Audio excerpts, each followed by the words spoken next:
Hey guys, this is Substitute Topher, and today, thanks to our friends at Kouth and Mayer in Peoria, Illinois, we're driving a 2009 Porsche Cayman S, the 987.2, the facelifted version of the 987.1, if you will. And I actually own a 987.1, and this is the newer, more improved version of my car. And I've been wanting to drive a 987.2 for so long, so I'm so happy to finally have my hands on this nice one-owner example. Now, a few key differences here from the 987.1. If you are familiar with that car, they have sort of this Achilles heel, if you will, of the IMS bearing failure, even though it only affected about 1% of 987s. But they solved this with the 0.2 starting in 2009. This is the first model year. Instead of IMS, the intermediate shaft, they replaced it with a more simple chain-driven system. So this 3.4 liter, while it is still a 3.4 like the 987.1, it's a bit more reliable, and it also makes a bit more power. So this 987.2 car makes 320 horsepower and 273 pound-feet of torque, up from the 295 and 251 pound-feet of torque from the 987.1. So we've got more power, more reliability, and also some facelifted aesthetics. We've got a different rear bumper, a different front bumper, different headlights, different fog lights, different tail lights, different wheel choices, different exterior colors. And once we get to the interior, I'll show you some of those differences as well. But I just think this may be peak Cayman. This may be the one to have, the 987.2, because the 987 in general is kind of looked at as the best Cayman. And of course I am partial to that since I own one, but I love the looks of this car. I love this line right here. This through the hips of the car, it just makes it look so excellent. And it's really what drew me to purchasing a 987 for myself. So we're going to walk you around this thing today, and then we're going to take it out on the road and see what it's like to drive. So like I said, this is a one-owner car. It's done about 116,000 miles. It's fitted with a 6-speed manual transmission. Of course, power is sent to the rear wheels. And on the 987.2, you actually had an option to opt for a limited slip differential. You could not do that on a 0.1, a base 0.1. So kind of cool. This one is not fitted with that, but you were able to do that if you'd like. This one also has some snazzy Cayman R stripes on the side, and I think it complements the silver quite well. It brings out the life of this car just a little bit. Today we're running on some Continental Extreme Contact Sports. These are pretty good tires. I believe the Topher had these on one of his cars at one point. I don't know, but I'm a pretty big fan of these tires. As you can see on the front, our fog lights are set a little bit more off to the side as opposed to the 0.1, and it's a bit of an acquired taste. Personally, I kind of prefer the way that the 0.1 looks from the front, but I certainly prefer the way that the 0.2 looks from the back. These revised taillights really just bring this car 10 years into the future. So let's pop open both trunks and we'll take a look at some practicality here on this Cayman S. Because of course, one of the biggest attractions for a Cayman is that you get two boots. So you have our frunk up here, which we'll take a look at. You can see my backpack is sitting nicely in here, and there is honestly a ton of room. I've done tons of moving and grocery shopping and everything with my Cayman, and it does a pretty good job holding everything you need in this front trunk because it is so deep and so usable. Our battery sits up here behind that little shield, and if you're running a trickle charger, it's super easy to run that up to here, have it kind of stick out over here and plug into the wall.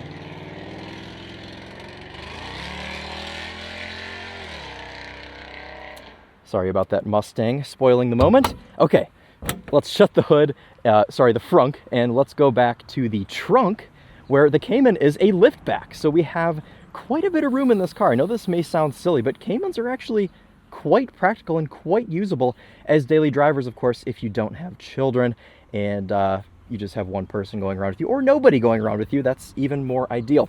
So we've got room back here. Our engine sits under here, but we do even have some netting up here if you want to hold something to keep it from sliding into the driver's compartment.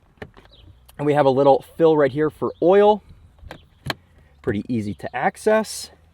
Cayman S badge here on the back. And another thing I love about Caymans is they come with attachments for a roof rack. So if you wanted to put a roof rack on your Cayman, you can do so with those mounts. And I know people, I don't know people, but I have seen people do it and it looks excellent. So definitely an option there for you.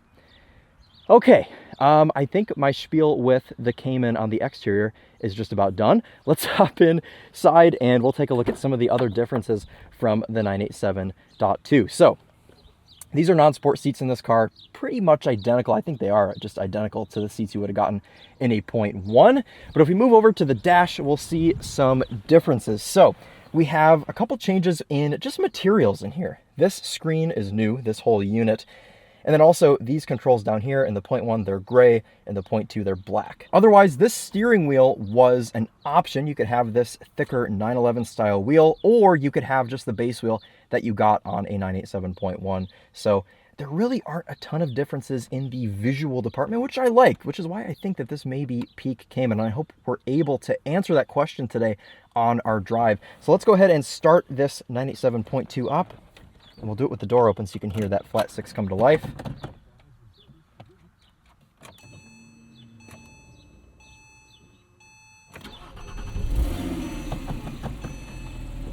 So it sounds just like a 987.1, and we'll let that get some oil to it, and then we'll give it a couple of revs, but we'll just drop our window here in the meantime. So we talked about how not a ton of visual changes. I mean, there are differences with lights and bumpers and things, but mainly Porsche was really just focused on getting this 987.2 dialed in and fixing all of the problems that the 987.1 had. So we have better cooling system, we have better brakes, we have, like I said, no IMS in this 3.4 liter. So this should really be the recipe for peak Cayman.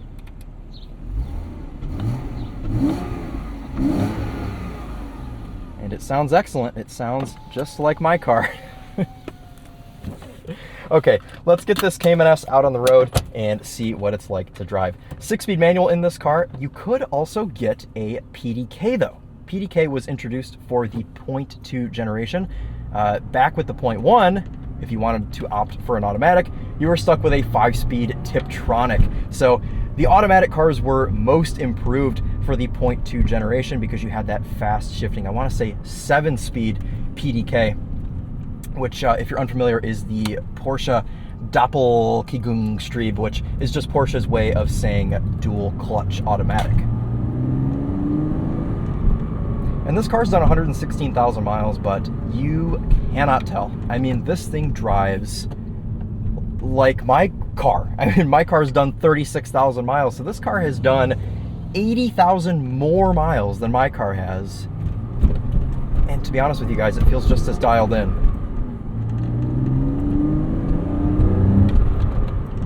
This car has been serviced pretty much since new by my friends at Kauff and Mayer, and they've done everything that this car has needed, and because of that, it just feels tight as a drum. I mean, seriously, this thing is dialed in as much as you can dial in a 2009 with 116,000 miles on it. I'm a pretty big fan of this thicker steering wheel. My car has the 987.1 era sport wheel, so it looks actually quite similar to this, but it's quite a bit thinner. This one is better.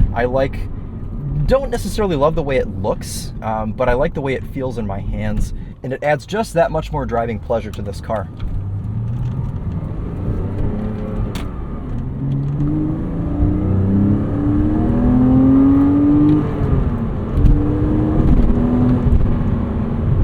We'll let this person turn into their driveway. There we go.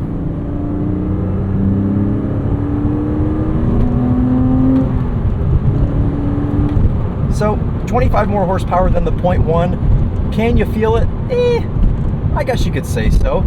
This feels pretty similar to my car in the power department. Obviously, I'm sure if you lined them up side to side, this car would maybe put a car length on the 0.1. But that is not an issue because I think that this car has the perfect amount of power for the platform. You can go out and you can properly drive this car and not feel like you are breaking the speed limit or doing anything dangerous. It's a very usable amount of power.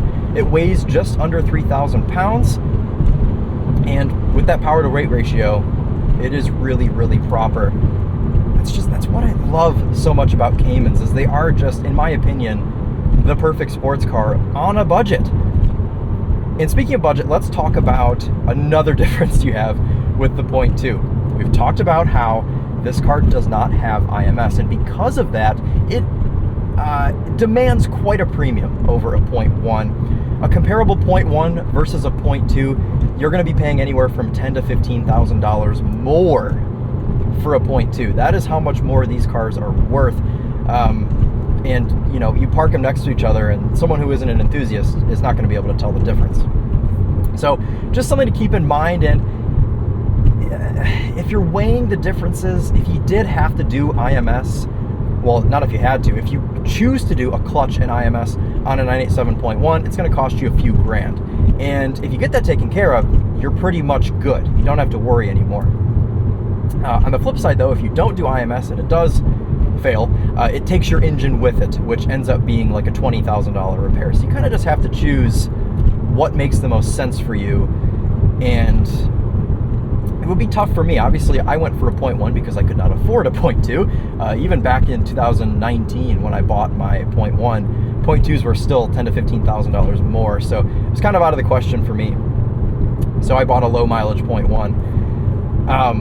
But I could see the Point 2 being much more appealing, especially because you have just kind of some updated switchgear in here as well, with this touchscreen that really looks identical to the one you get in a 981 Cayman. So that's another attractive aspect of the Point 2. We've got Bose audio in here, but so does mine. Clutch and shifter action feels pretty identical to the Point 1, and that's great because the clutch and shifter, they're one of my favorite parts about Porsches.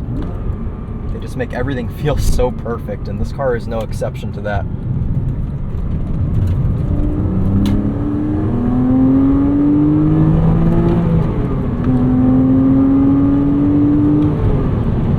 And this thing pulls all the way up to 7250 RPM, and it makes a glorious noise. I love the sound of flat sixes.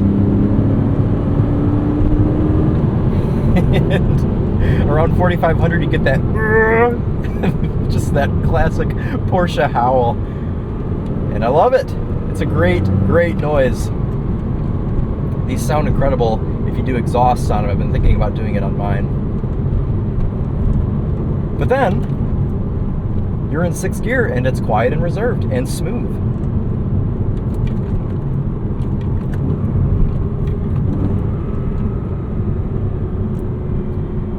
Pretty easy car to drive. You could get in this thing with no manual experience, and I think you could get the hang of it pretty quick.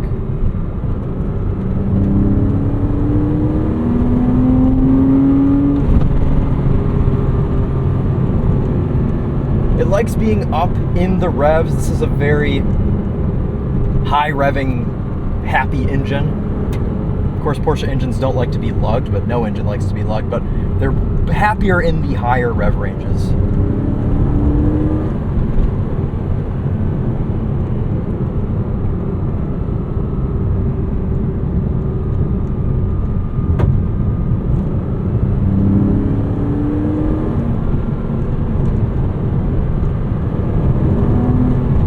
How does it feel on this twisty road? Well, it feels just about perfect.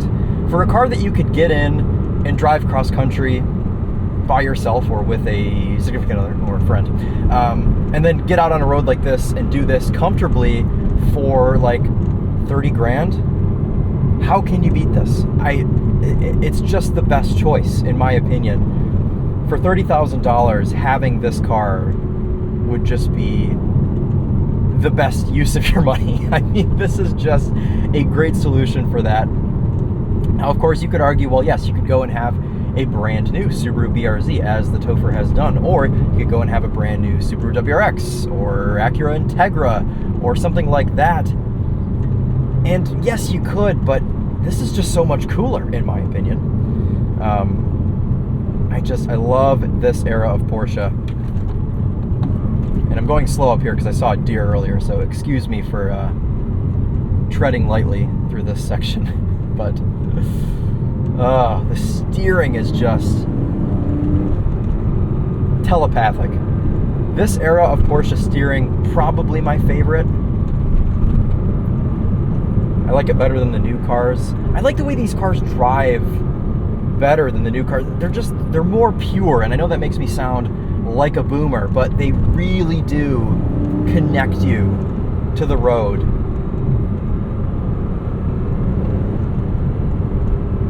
It's really, really a treat driving this thing.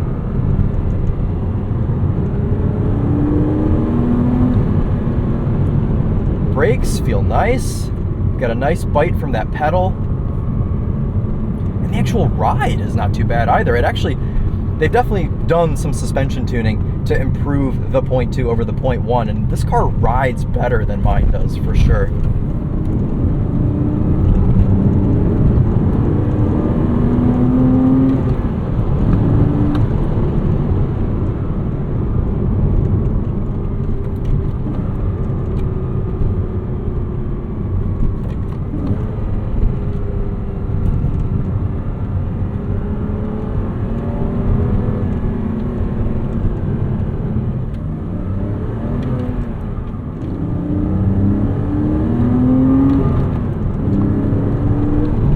Now, this is, of course, going to come down to preference, but what I want you to know is this drives similar enough to a 987.1 to where I wouldn't be longing for the 0.2. So you really have to use your best judgment on if you are going to be scared by some of the issues that arise with the 0.1. But if you want to go in all hairy-chested and just manhandle a 987.1, then you should do that, and you should go and drive it and not be scared. But if you want something that maybe sits half the year, doesn't have to be driven constantly, and something that's going to give you peace of mind, then this 987.2 is the way to go. And I would recommend this 987.2 over a 981, over a 718, a 982, whatever you want to call it. I really genuinely prefer the way these 987s drive over any of the other Caymans, and I prefer Caymans, and here's gonna be the sacrilege. I like Caymans more than 911s, so that's my little bit of controversy for this video. If you've made it this far, you know, you have the odd interior rattle in here, but as far as materials go, I mean, 14 years, 116,000 miles. Look at this interior; it's in great condition. That was the thing actually with the 0.1, is the buttons would wear off down here, and mine has done that, and somebody's painted to try and hide it.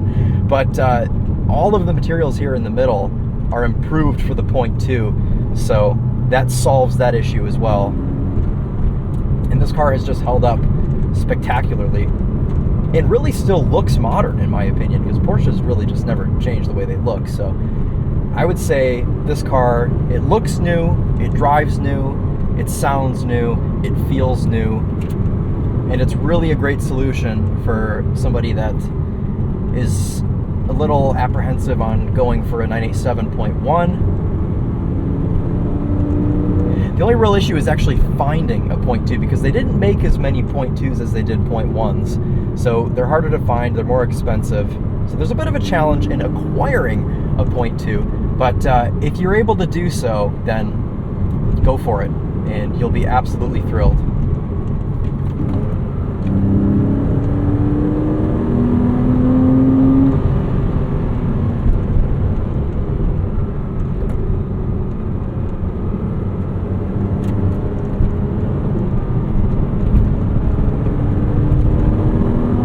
And the GoPro overheated there as I was doing that last pull, and is just now cooling down, but it's okay, because I think I got my point across with my thoughts here on the 987.2. So that'll wrap it up for us today. We're going to pull into the parking lot up here. We'll do one last look here of the 0.2, and then that will wrap it up for us.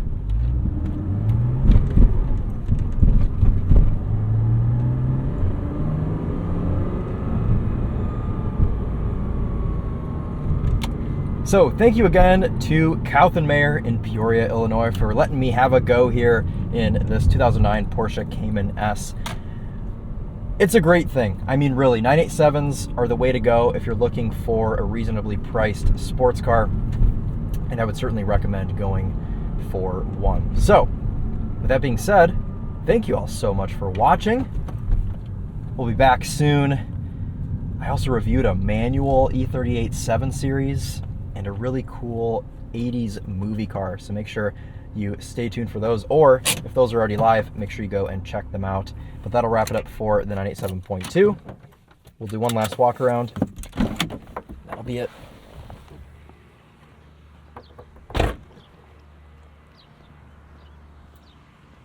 Best looking Cayman, in my opinion. Proper, beautiful, timeless, good stuff. All right, guys, thanks for sticking around, and we'll see you in the next one. Take care.